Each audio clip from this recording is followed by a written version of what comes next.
Get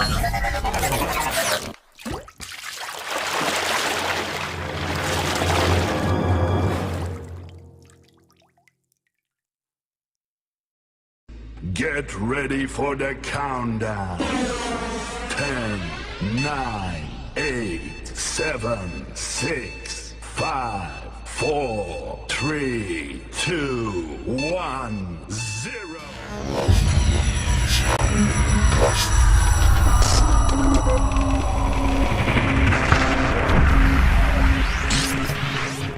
Assalamualaikum warahmatullahi wabarakatuh. Perkenalkan, nama saya Nurul Kurnia Fitri. Saya dari fase F11-3 mau menjelaskan materi tentang adab menggunakan media sosial. Pengertian adab menggunakan media sosial adalah seperangkat norma, etika, dan tata krama yang harus dipatuhi dalam berinteraksi di dunia maya. Media sosial merupakan ruang publik virtual yang memungkinkan komunikasi dan berbagi informasi dengan cepat, sehingga penting bagi setiap pengguna untuk menjaga perilaku agar tetap sopan, bertanggung jawab, dan tidak merugikan orang lain. Dalam konteks ini, adab di media sosial mencakup cara menyampaikan pendapat, berbagi informasi, berkomentar, dan berinteraksi dengan orang lain secara bijak dan beretika. Dengan menerapkan adab yang baik, media sosial bisa menjadi sarana yang bermanfaat untuk berbagi ilmu, mempererat hubungan sosial, dan mendukung perkembangan positif masyarakat. Secara bahasa, adab artinya ada istilah adat. Ia menunjukkan suatu kebiasaan, etika, pola perilaku yang tiru dari orang-orang yang dianggap sebagai model. Secara istilah, adab adalah kebiasaan dan aturan tingkah laku praktis yang mempunyai muatan nilai baik yang diwariskan dari satu generasi ke generasi berikutnya. Sedangkan media sosial, yakni media berbasis internet yang memungkinkan pengguna berkesempatan untuk berinteraksi dengan orang lain dan mempresentasikan dirinya dengan layaknya luas maupun terbatas yang dapat mendorong presentasi interaksi dengan orang lain. Dari penjelasan tersebut, maksud adab menggunakan media sosial adalah suatu sikap dan perilaku yang harus dikedepankan ketika berinteraksi dengan orang lain ketika menggunakan media sosial. Menggunakan media sosial dengan bijak memerlukan adab dan etika yang baik agar interaksi tetap positif, bermanfaat, dan tidak menimbulkan dampak negatif bagi diri sendiri maupun orang lain. Berikut adalah beberapa adab dalam menggunakan media sosial. Berbicara dengan sopan dan santun. Setiap pengguna media sosial harus menjaga sopan, santun dalam berkomunikasi.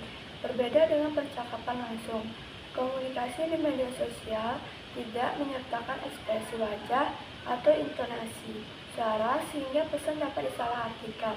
Oleh karena itu, hindari kata-kata kasar, sarkasme berlebihan, atau ejekan yang dapat menyakiti perasaan orang lain.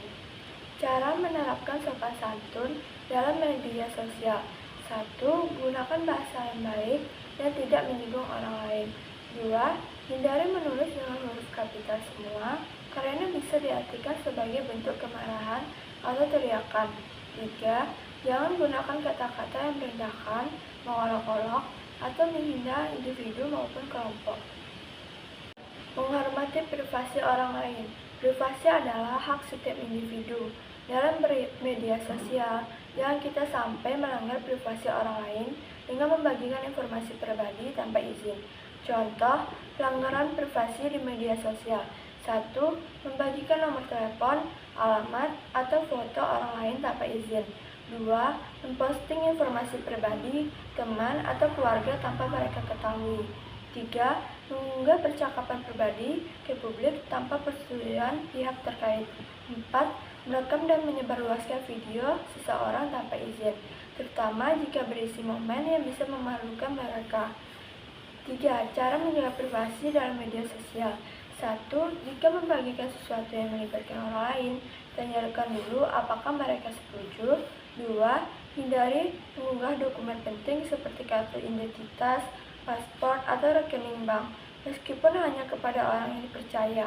3. Pastikan pengaturan privasi akun Anda sudah sesuai dengan keinginan agar tidak sembarang orang dapat mengakses informasi pribadi. 3. Tidak menyebarkan berita hoaks atau informasi yang tidak terverifikasi. Media sosial seringkali menjadi tempat tersebarnya berita hoaks atau palsu yang dapat menyesatkan masyarakat dan menyebabkan keresahan. Sebelum membagikan suatu informasi, penting untuk memverifikasi kebenarannya terlebih dahulu. 1. Cara menghindari penyebaran hoaks. 1. Periksa sumber informasi, apakah berasal dari media resmi dan kredibel. 2. Baca lebih dari satu sumber untuk memastikan kebenaran suatu berita. 3. Hindari membagikan informasi yang memiliki judul provokatif atau tanpa bukti yang jelas. 4. Gunakan situs pengecekan fakta untuk mengetahui apakah berita tersebut benar atau tidak. Dampak negatif menyebarkan hoaks. 1. Membuat masyarakat panik dan takut tanpa alasan yang jelas. 2. Merusak reputasi seseorang atau kelompok. 3. Berpotensi menimbulkan konflik sosial dan perpecahan di masyarakat. 4. Bisa dikenakan sanksi hukum jika terbukti menyebarkan berita hoaks. Tidak melakukan perundungan daring. Perundungan daring adalah tindakan perundungan atau melecehkan seseorang di dunia maya dengan cara menghina, mengancam, atau mempermalukan mereka. Ini bisa berupa komentar kasar, penyebaran rumor, atau membuat meme yang bertujuan mengejek seseorang. Bentuk-bentuk perundungan daring. 1. Menghina atau mengolok-olok seseorang melalui komentar atau postingan. 2. Mengunggah foto atau video yang bertujuan memalukan mereka orang lain. 3. Menyebarkan kebohongan atau rumor negatif tentang seseorang.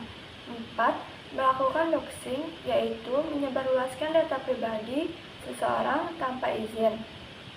Cara menghindari dan mengatasi perundungan daring. 1. Jangan ikut-ikutan berkomentar kasar di media sosial. 2. Jika menjadi korban, segera blokir dan laporkan akun pelaku.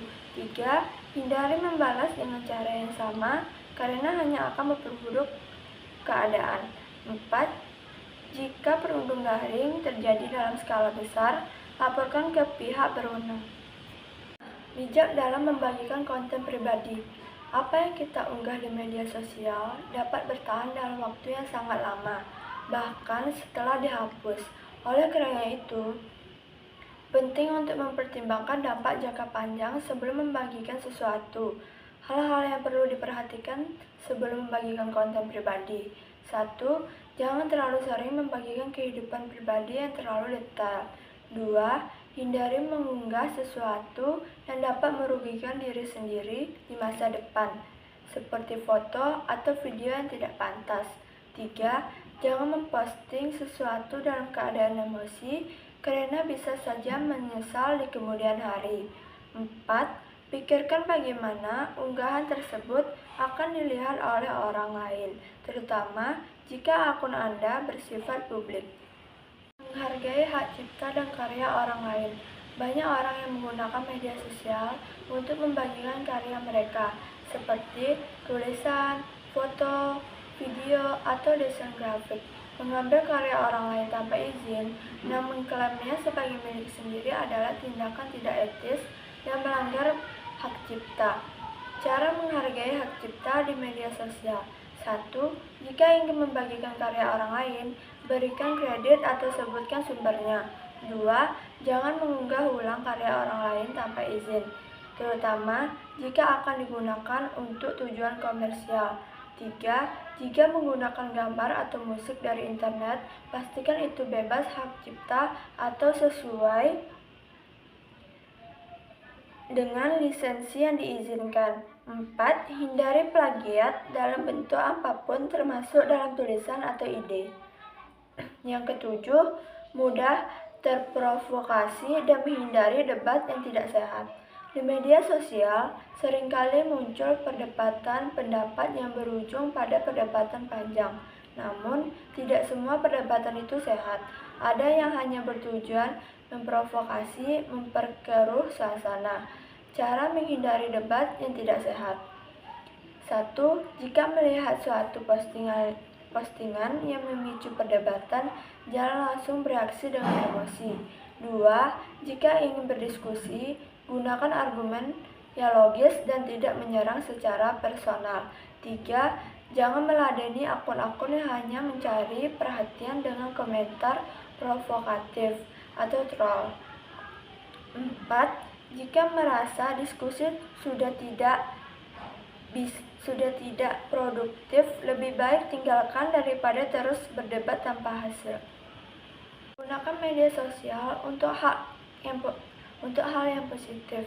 Media sosial bisa menjadi sarana untuk menyebarkan hal-hal positif dan bermanfaat. Daripada digunakan untuk menyebarkan kebencian atau hal negatif, lebih baik memanfaatkannya untuk hal yang lebih produktif. Contoh media sosial secara positif. 1. Membagikan informasi yang bermanfaat dan edukatif. 2. Menggunakan media sosial sebagai sarana untuk belajar dan meningkatkan keterampilan. 3. Menyebarkan motivasi dan inspirasi bagi orang lain. 4. Mendukung teman atau komunitas dengan cara yang positif. Dampak positif media sosial. Di antaranya dampak positif media sosial adalah A. Bisa dimanfaatkan untuk media promosi, iklan, dan pemberitahuan secara up-to-date, dan manfaat hiburan lainnya, seperti komunitas kuis, game, dan lain-lain yang bisa menambahkan pengetahuan kita tentang teknologi maupun hal umum. Yang B. Sebagai sarana untuk mengembangkan keterampilan dan sosial. Yang C. Dengan menggunakan jaringan sosial, kita bisa berkomunikasi dengan siapa saja, bahkan dengan orang yang belum kita kenal, sekalipun dari berbagai penjuru dunia. Kelebihan ini bisa kita manfaatkan untuk menambahkan wawasan, bertukar pikiran, saling mengenal budaya dan ciri khas daerah masing-masing, dan lain-lain. Hal ini dapat pula mengasah kemampuan berbahasa seseorang, misalnya belajar bahasa Inggris dengan memanfaatkan fasilitas call atau video call yang disediakan di situs jaringan sosial. D. Belajar mengembangkan keterampilan teknis dan sosial yang sangat dibutuhkan di zaman digital seperti sekarang ini.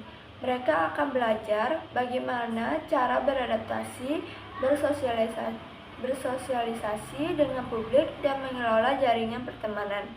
Yang E. Memperluas jaringan pertemanan.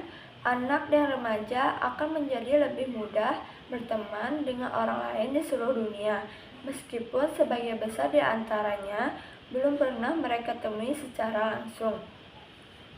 Yang F. Situs di jaringan sosial membuat anak dan remaja menjadi lebih bersahabat, perhatian, dan empati. Misalnya, memberi perhatian saat ada teman mereka yang ulang tahun, mengomentari foto dan status teman mereka, menjaga hubungan persahabatan meskipun tidak dapat bertemu secara fisik. Yang G.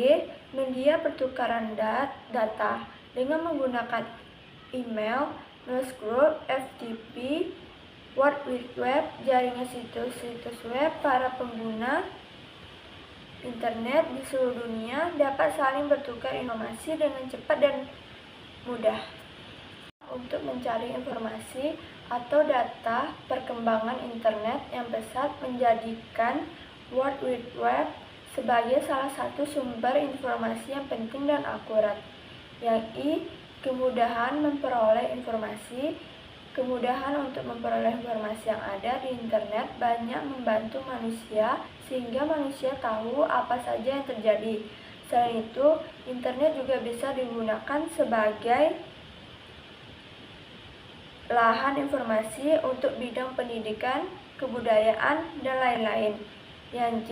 Kemudahan bertransaksi dan berbisnis dalam bidang perdagangan. Dengan kemudahan ini membuat kita tidak perlu pergi menuju tempat penawaran atau penjualan karena dapat dilakukan lewat internet. Negatif media sosial. 2. Dampak negatif. Di samping dampak positifnya, Media sosial juga berpengaruh negatif jika tidak digunakan secara norma dan aturan yang ada. Di antara dampak negatif dari media sosial antara lain A. Kecanduan situs di jaringan sosial seperti Facebook atau MySpace juga bisa membahayakan kesehatan karena memicu orang untuk mengisolasikan diri, meningkatkan dan membingungkan respon kekebalan level hormon, fungsi urat nadi, dan merusak performa mental. Yang B. Berkurangnya perhatian terhadap keluarga. Yang C. Tergantungnya kehidupan sosial. Yang D. Tersebarnya data penting yang tidak semestinya. Yang C. Membuat presentasi pelajaran semakin menurun. Yang F. Tumbuhnya sikap hedonisme dan konsumtif. Yang Y. Seseorang yang menghabiskan waktunya di depan komputer akan jarang berolahraga, sehingga kecanduan aktivitas ini dapat menimbulkan kondisi fisik yang lemah, bahkan obesitas. Kejahatan dunia maya, cybercrime. Sering berkembangnya teknologi, berkembang pula kejahatan. Di dunia internet, kejahatan dikenal dengan nama cybercrime. Kejahatan dunia maya sangatlah beragam, di antaranya carding, hacking, cracking, phishing, dan spamming. Yang K. Dengan menganggap kebebasan berpendapat dan bereaksi dalam media sosial menjadikannya media tersebut seperti privasi. Padahal apa yang kita informasikan bisa dilihat oleh orang lain maupun orang yang telah ada dalam daftar pertemanan kita. Padahal kita tidak bisa menjamin orang-orang tersebut sebaiknya yang kita inginkan. Anak dan remaja menjadi malas belajar berkomunikasi di dunia maya. Tingkat pemahaman bahasa pun menjadi terganggu jika anak terlalu banyak. Kekerasan fisik juga sangat mungkin terjadi. Bila menggunakan mouse atau memencet keyboard ponsel selama berjam-jam setiap hari, seseorang mengalami cedera tekanan yang berulang-ulang. Penyakit punggung juga merupakan hal yang umum terjadi pada orang-orang yang menghabiskan banyak waktu duduk di depan meja komputer. Yang I. Media elektronik seperti komputer, laptop, atau handphone juga menghancurkan secara perlahan-lahan kemampuan anak-anak dan kalangan dewasa muda untuk mempelajari kemampuan sosial dan membaca bahasa tubuh. Maksudnya adalah seseorang akan mengalami pengurangan interaksi dengan sesama mereka dalam jumlah menit perharinya, menyebabkan jumlah orang yang tidak dapat diajak berdiskusi mengenai masalah penting menjadi semakin meningkat setiap harinya. Sosial akan membuat anak dan remaja lebih mementingkan diri sendiri. Mereka menjadi tidak sadar akan lingkungan sekitar mereka karena kebanyakan menghabiskan waktu di internet.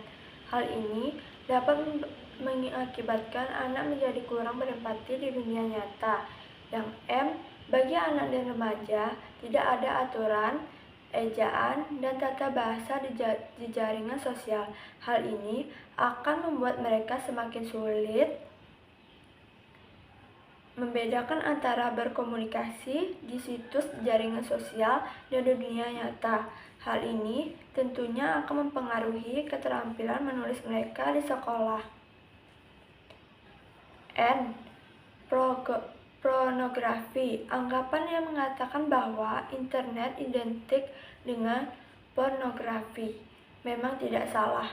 Dengan kemampuan menyampaikan informasi yang dimiliki internet, pornografi pun merajalela. Untuk mengantisipasi hal ini, para produsen browser melengkapi program mereka dengan kemampuan untuk memilih jenis homepage yang dapat diakses di internet. Terdapat gambar-gambar pornografi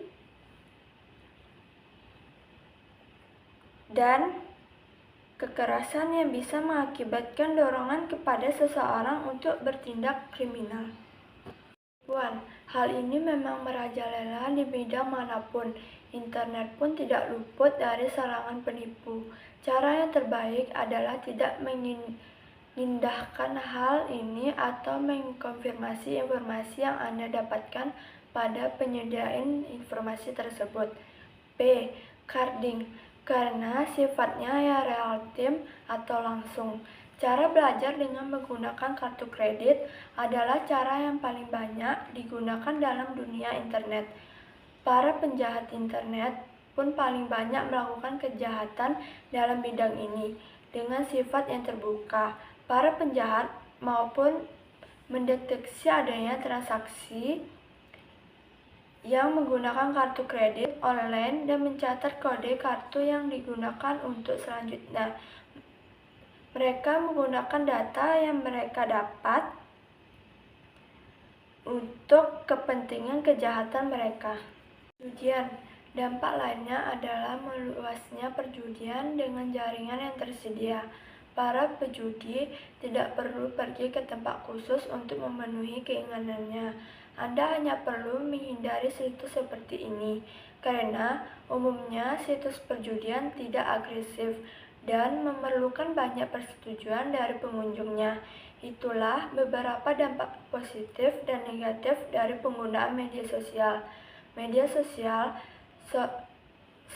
yang dapat digunakan sebagai sarana interaksi dan sosial agar silaturahmi tetap terjaga tanpa terhalang oleh waktu dan tempat.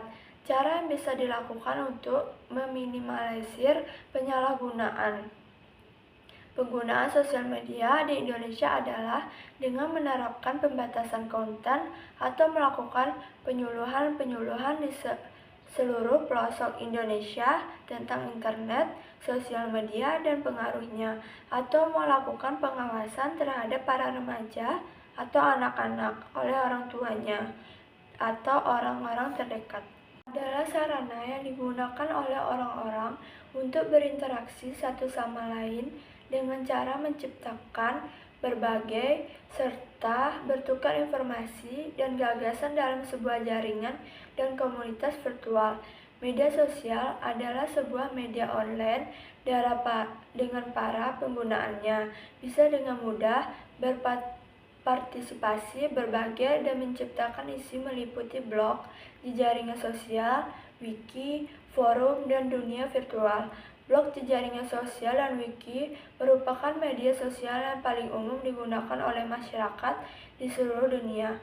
Ajaran Islam terkait etika dan bermedia sosial antara lain, yang A. Tabayun, cek dari cek, yang B. Menyampaikan informasi yang benar, yang C. Haram menyebarkan fitnah, kebencian, dan lainnya. Yang D. Media sosial digunakan untuk amar ma'ruf nahi munkar, yang menjamin dan mengatur kebebasan ekspresi. Yang E. Tidak digunakan untuk mengolok-olok orang lain. Yang F. Menyebarkan kebencian dan membuat berita palsu atau hoax. Saran kita sebagai manusia yang baik, kita harus banyak mengetahui etika dalam menggunakan media sosial dengan baik dalam menyampaikan informasi maupun berinteraksi dengan orang lain. Karena saat ini kita hidup di zaman teknologi yang hampir semua akses menggunakan net atau jaringan sehingga mudah dan cepat dalam mendapatkan informasi. Atau video adab menggunakan media sosial. Wah, gue Juki. Perkembangan komunikasi digital yang pesat bikin komunikasi bisa menembus batas-batas geografis dan budaya. Lo yang lagi rebahan di Salatiga bisa komen dan berinteraksi dengan orang di Zambia. Lo yang sedang jaga toko di Palembang bisa menikmati konten dari kreator di Bolivia. Setiap daerah dan negara punya budaya dan etika sendiri. Kita nggak bisa tuh samain kebiasaan kita sehari-hari dengan kebiasaan orang di luar sana. Masalahnya, kita sering lupa seolah-olah semua orang yang ada di internet menganut budaya yang sama dengan kita. Di Spanyol misalnya, ada budaya siesta atau budaya tidur siang. Nah, Nggak mungkin dong kalau lihat orang Spanyol posting tentang kegiatan tidur siang, terus kita bilang mereka itu pemalas. Jangankan antar budaya, antar personal aja kita manusia tuh banyak bedanya. Contoh kecelakaan yang mungkin menurut kita biasa aja, mungkin bikin orang lain di luar sana nggak bisa makan 3 hari karena ngebayanginnya. Makanya perlu banyak pertimbangan juga sebelum memposting sesuatu di media digital, sob. Itulah netiquette atau etika berinternet. Nggak tertulis memang, tapi perlu diketahui dan dibiasakan biar media digital jadi ruang yang sehat buat berkreasi dan berkomunikasi. Etika berinternet bikin kita saling merasa nyaman sehingga media digital bisa jadi ruang buat kita berkembang. Selain itu, perlu juga diperhatikan agar aktivitas kita di media digital bukanlah aktivitas yang melanggar hukum. Aktivitas pembajakan, pornografi, dan kejahatan lainnya yang jelas-jelas melanggar hukum ya tentu jangan dilakukan, sob. Hukum di dunia nyata dan dunia maya ya sama aja. Lo hapus juga masih nyisa jejak digitalnya. Jadi, hati-hatilah berinternet. Yuk pahami etika di internet.